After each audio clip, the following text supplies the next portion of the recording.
Hello, everyone, and welcome back to the Film Score podcast. I'll apologize a little bit, I've just caught a cold, so the intro might sound a little off. Luckily, won't affect this interview, which is the last one of 2023, and it's a good one, because my guest today is Pulitzer Prize-winning composer Michael Abels, who I expect you know from his work with Jordan Peele on the films Nope, Get Out, and Us. And so Michael and I do spend a decent amount of time talking about his work with Jordan Peele, his work on those films, their working relationship. But as we know, I think Nope came out sometime in 2022, and Peele has a film on the horizon scheduled for December or Christmas, I think, actually, of 2024. So there are other scores of Michael's to really dig into. And in particular, he's recently released scores for The Burial and for Landscape with Invisible Hands. And unfortunately, we didn't have a ton of time to talk, so we really get into The Burial. But I'd recommend checking out both of those scores because not only are they both very good, but they're quite distinct from Michael's more well-known works. Really shows the breadth of talent that he has, as if winning a Pulitzer earlier this year wasn't an indication enough. And now, of course, you can find out more about Michael on his website, on social media. You can do the same for me. Like I said, this is the last interview of the year, although we're in mid-December, so shouldn't be too much of a surprise. We've got one lined up for early January, and then probably be taking a mid-season break. Hard to believe I'm already like 9 or 10 episodes into the season. It's really flying by. Hopefully it has for you in a good way. But sit back and I hope you enjoy. Michael, thank you so much for joining me today. How have you been? I've been great. Thanks for having me on. Of course. And this has been quite a busy year for you. I mean, you've had 2 scores released, The Burial, Landscape with Invisible Hands. You did some work on the film Chevalier as well. And then, of course, winning a Pulitzer earlier this year for your 2022 opera Omar. So, I mean, has this been kind of a whirlwind for you? Are you able to sit back and relax a little bit? I'm looking forward to it over the holidays. It's been a really good year. I feel very lucky for sure. That's awesome. And you know, it's something that I think has kind of caught a lot of people by surprise because you've been working in music for so long, doing ensemble pieces, commissioned work since the late 80s, 1990 with global warming. But then for the film, the scoring scene, it feels like you just kind of appeared out of nowhere in 2017 with Get Out and blew everyone away. So I mean, these last 5-6 years have really been, I don't know, just kind of wild. So does it ever feel a bit surreal to you seeing all this momentum these last few years? I'm trying not to get used to it, if that makes any sense, because I do feel like it's a blessing because now I have an opportunity to pursue a lot of things that I'd like to do, that I had begun to think were maybe out of reach for me, and to discover that that's not true is wonderful. And so I have challenges like everyone does, but they're challenges that I signed up for, and I'm really happy about it. And so I just feel blessed and hope that it can continue. That's great. And when you say, you weren't sure if you were going to be able to do some of these things, what do you mean by that? I mean, I had wanted to be a composer since since middle school, and I had been, and I wanted to write every genre of music. It did not matter. I just wanted to write music, and I was, in fact, fascinated by the different kinds of genres of music. That's part of why I wanted to do everything. And so I did some things, but I really wasn't able to convince anyone I could score their film, in spite of living in LA, until Jordan Peele saw some of my concert music on YouTube, and he had them hunt me down. And so right about the time I had gotten tired of trying to explain to people that I really could score their film, someone decided that I could without me asking, which was a big surprise. But when it's unexpected, it's even more sweet. So here we are. And I love that. I mean, it's and not just the unexpected aspect, but that it ended up being one such a great score, but also that opportunity came on such a great film as well, where who knows what that call may have been about, and it honestly just seemed like such a sort of miraculous set of circumstances that have had astounding results. It absolutely did. I mean, I had lived in LA long enough to know a good opportunity when I saw one, and Get Out read just as well on the page as it played Mm, as a film. I mean, I read the script and I thought, I have never seen anything like this, and I will do anything to help make this film successful. I mean, if Jordan had asked me to sweep the floor, I would have done that because I just wanted him to be successful in what he was doing. And I figured it would be a really great film, but I had no idea the reach the film would have. You know, mm. I didn't know if anyone would really understand what it was about and what it was saying. And to discover that it really struck a chord with a lot of people was just incredible. Yeah. Well, and I think you've seen that with all three of his films that you've worked on, they kind of get pigeonholed in horror, I suppose, but are all, quite different. I mean, Nope is as much a western, a cowboy film as it is a horror film or an alien invasion movie. And you mentioned a couple minutes ago having that desire of wanting to do music in every single genre. And you watch Nope, you hear your score, and yeah, you have horror elements in it, but you have some kind of classic Western elements. You've got all sorts of things going on. So it's also really cool seeing these films and what your music is, and that you have that sort of latitude to go across genre, I suppose. Yeah, exactly. I mean, it's a good thing Jordan Peele dreamed himself up because I could not have dreamed him up in terms of what an ideal collaborator he is for me, because he is, as much as I'm a student of musical genre, he's a student of not only the film genre but culture genre. And Hmm. he's seen every film as far as I know. And not only has he seen every film, but he also understands the tropes of the genres that make those films what they are. Hmm. In my view, he has studied film genre every bit as much as I've studied musical genre, just out of a fascination. And so I don't think that he obviously loves horror, but I think that for him is, as we've seen, like in Nope, it's just one aspect of what he does. And Right. I don't think he feels limited by genre. You certainly don't see it in his work, in his body of work. And so I just feel like, well, if Jordan wants to mix genres and switch genres from one scene to the next, I've got to be right there with him. When Jordan switches genres, even if it's meant as satire or as homage, the music has to go right with him. The music has to be as authentic as the production design and the writing and any other aspect that makes you suddenly realize that you're in a Western or you're in, a sci-fi alien invasion movie or whatever genre he's choosing. So that's a huge challenge for me, but at the same time, it's one that, I was always hoping to have. So it's been a beautiful collaboration for me. Well, and this extends outside of just your work with him, but how do you overcome that challenge of jumping across genres, whether it's within a film like Nope, or you compare your music to Nope to the score of The Burial and the score of Landscape with Invisible Hands, and they're all very different.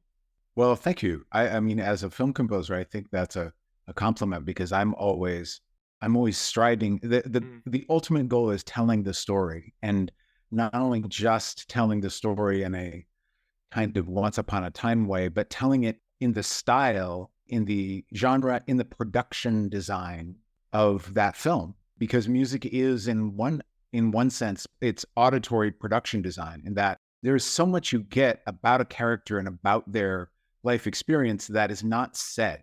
And you get it from looking at the environment in which they're in, and some of their behaviors make sense given the context. And mostly you don't think about that as an audience member, and you're not supposed to. It helps you have an experience. And music, even though we don't have music narrating our daily lives, at least not in the way that film music does, it very much is part of the product. It gives you a vibe of a film, and it helps you understand a character, even if it's not music that the character is listening to, but if it's part of their zeitgeist of who they are and how the story is told. So therefore, in a film like The Burial, the score is telling you that there's a long story here, but it's leading up to something. All these things that seem unrelated are going to connect at some point, and the music then helps you realize, oh, this is a piece of a puzzle, and this is another piece of a puzzle, and this is a third piece, and these things are going to add up to something. So the music for that film had to give you this sense of that you found a little gem, so to speak. And that's a hard thing to put into words as to what that means musically, but there was a sort of formalness of a lot of the music. It's not, even though it takes place in the South, in the hands of another filmmaker, the music might have been very Southern influenced in some way. But in the way that Maggie chose to tell the story, it's a story that's universal. And so the music isn't of a certain part of the country as much as it's from a certain way of telling a story, if that makes sense. It's a way of telling a story that says this is going to be one of these chapter stories that is going to fit together at the end, just like a courtroom drama from the 90s or something. Like it. And so because that was the production design of this story, that's how the score evolved, if that makes sense. Yeah, and I was curious how the palette came about, because obviously most films have licensed music used in them, but The Burial has explicit references, and I can't remember the name of the song, but that track by Tony. Yeah, I feel good. yeah, and Tommy Lee Jones and Jamie Foxx are singing it during the film, and you have a lot of church music and references to the black church in that music as well. And so, did those things influence the palette, or in keeping with the universality, did you kind of have to navigate those as well? Yeah, that's a great question. And there would have been a way in which that's what the score would have come from. But because the story is meant to speak to people, the story is really kind of universal, of one of exploitation and of two people of different cultures, finding commonality and coming together to be David against Goliath. And everybody can relate to that story regardless of their background. It's just, it takes place in a different place. So meanwhile, we've got this great 90s music as the song. So the first thing was to not compete with that and not try to pretend that the score is that. Like, those are the songs of that era of those people. And there's no need for the score to try to be that. Just as I think there's one cue where I was deliberately got out the Hammond organ and kind of made it a little churchy. But that was only just in the one cue, and it helped us lead into the next scene. It wasn't really part of, now I'm going to pretend that we're in church, Okay. Because you see everyone in that environment in those scenes, and feels very authentic, and it doesn't need the music to help portray culturally how that is in the performances. What you need is the emotion about how they felt and being taken advantage of by this company that they trusted. And so those emotions, because they're more, because they're universal, they don't have to be painted in the music of those characters. Your question was, though, where did the ballad come from? That's where it didn't come from. Where it came from was, it started with a conversation with Maggie about a piece about Bach called Jesu, Joy of Man's Desiring, which is one of his most famous works. And I've always been a fan of it, but she had it, and it's sometimes played on the organ. And Maggie chose that to temp with at the beginning in an early cut of the film, because she said, because this music's played a lot at funerals. And I hadn't thought of it that way, but yeah, it is played a lot at funerals. In the movie's called The Burial, and it begins in Tommy Lee Jones's world, and he's a funeral director. And even though the piece of music is actually very joyful, it just somehow, the way it's soothing manner is why it's played in funerals. So anyway, the scene in which she attempted went away, and the film didn't start that way. And the films go through a lot of iterations as they do. But the main title of the theme came from being inspired by that piece of music. And so when I got to the very end of the film, I put as the end title a piece of music where it is Jesu, Joy of Man's Desiring, but it's also the main title of the film. And it's at the end, so you may have screened past it by the time it happens. But that was a way of placing the score, which has a lot of other things that are not that, just back to the place where it began during our evolution.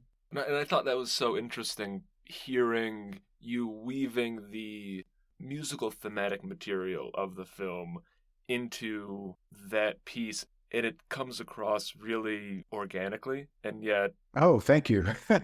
it was really just interesting to kind of hear all of that winding around together. So, what was your approach in combining those two musical worlds, we'll call them?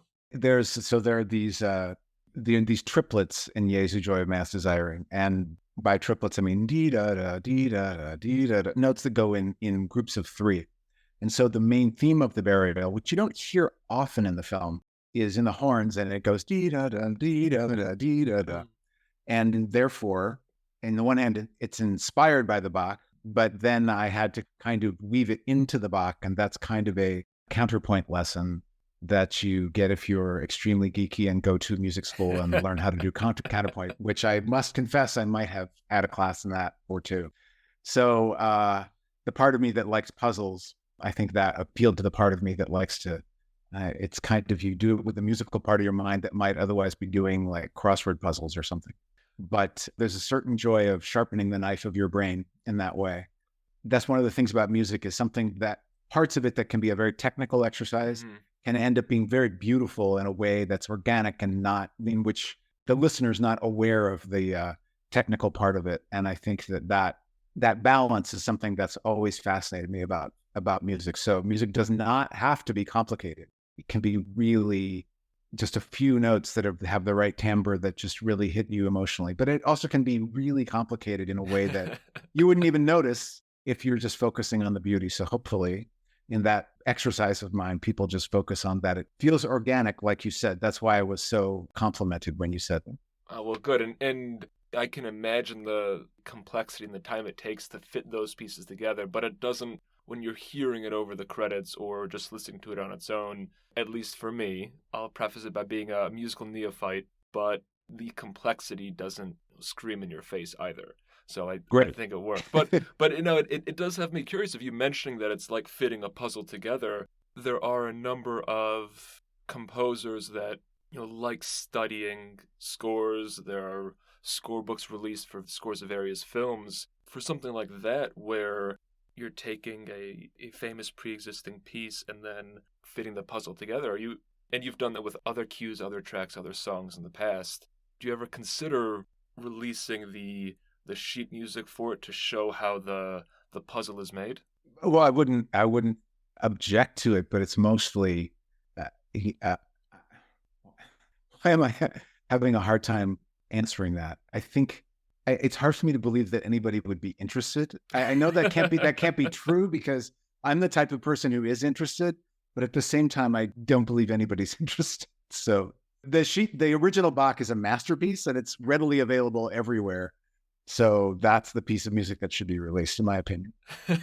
Well, I'll move on, but I'll tell you, like, I can guarantee you'd be surprised the amount of people that I know that love digging into all sorts of scores, all sorts of film music. So I'll just say you'd be surprised, but Well, thank you. I'm embarrassed because there's a place where I could not get out of having parallel fifths and still make the melody work. And for people who are music geeks, they'll know what that is. And so to have to take Bach and violate this one rule that you're never allowed to violate, I was kind of like a personal failure. So but if people don't see the score, they won't know unless I blab about it on podcasts. So anyway, we'll cut that out so no one knows you cheated. okay, thank you very much. But you did mention something a few minutes ago that I had been thinking about in a different way, and you had mentioned kind of not wanting to impede on all of like those classic 90s tracks used in the film. And at the same time, the burial in particular is it features so much of Jamie Foxx giving this just incredible electric magnetic performance. After I watched the movie, I was texting my friend like, God, I just can't believe how talented Jamie Foxx is. He's just astounding. I mean, he's astounding, and it's like a masterclass in everything that he does. And I can't even describe what he does in words, except that he's just electric as a performer. And I can't think of a role he's been better in. He just embodies this character, and you root for him from the beginning. And I can still quote lines of his because they're just so great, and the way that he delivers them, and people should see this movie for that reason alone. Yeah, yeah, I mean, genuinely. But because this film, you're much more restrained in how much music you're putting into the film. And so I was also wondering if part of that is to give space to the performance as well and to not impede or conflict with it. Yeah, that's exactly right. I mean, it's a different genre of film, so it doesn't. There's a lot of scenes that wouldn't call for Mm-hmm. absolutely having score. Then you have so one of Jamie Foxx's first big scene. It's not even the first big scene. His first big courtroom scene is, I think it's done in one shot, in one take, or it's close to one take if it isn't. It's this incredible speech, and that was originally temped, and it was temped with classical music, not because that was his music, but it was because it made you aware of what a masterful Mm. performance he was giving. And so what the music was saying was what he's doing is every bit a masterpiece as much as this music. And I thought it was wonderful. At the same time, you couldn't look at a filmmaker in the eye and say, this needs music, because that scene right, in the film right now doesn't have music, and it's spellbinding, so you don't put music in just because you have a composer. You put it in where it can assist in telling the story. And what we ultimately decided was Jamie Foxx doesn't need much help. No.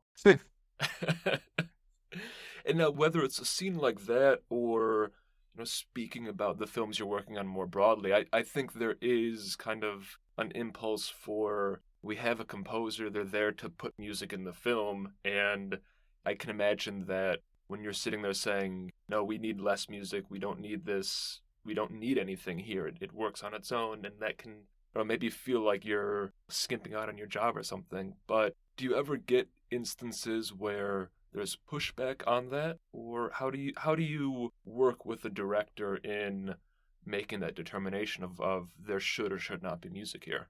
Great question. Well, it's always the director's call, and that's part of their job. But also, I think it's part of the composer's job you're there to provide expert counsel. You're there to be a consultant, to help them make the right choice. And at the same time, you can't do that coming from your ego. You have to come from the service of the story and helping the director make the right choice. And that's the bottom line. It's also your job to provide more music than they ultimately need. Mm. Because, in a final mix of a film, that's really where, no matter what a director says about what they think, they don't really know until they get to the final mix and they hear the dialogue and the sound and the music in its final form all together. And then they're with their producing partners and things, and they have a chance to really consider what's needed in this scene. And sometimes, they realize, oh, we don't need music, or we don't need as much. Maybe the music goes out here, and those are decisions that they need to make when they have the complete picture. So what you want is for them to be able to choose to not have music if that's what they want to choose. It's much harder for them to say, wouldn't it be great if we had music here? Because by then it's much harder to do it the other way. Yeah. So I don't often advocate for no music just because it is my job to do music. But just because I provide the music doesn't mean I expect them that they have to use it. Let's put it that way. Interesting. And that makes sense because, like you said, the flip side is, hey, we need music, and you go, all right, well, now I've got to Yeah, start from scratch, and then once it's written, I've got to, depending on the style, I've got to, find the orchestra, find the session players, etc. And as we know, films often run on pretty tight timelines already. exactly. Like that. By the time they get to there, that choice is going to make that choice would be extremely expensive. So you want to go in with more music than they need. Makes sense. Michael, it looks like unfortunately we're running out of time. Didn't get a chance to talk about landscape that much. I will just say you hear the first, 4 seconds of that score with that theremin kind of floating in, and like I mentioned before, it also sounds so different. It's such a fun, interesting listen as well. So, it's a very good back-to-back set of releases this year for you. Thank you very much, Nick. It's been a pleasure. Thank you. I appreciate it.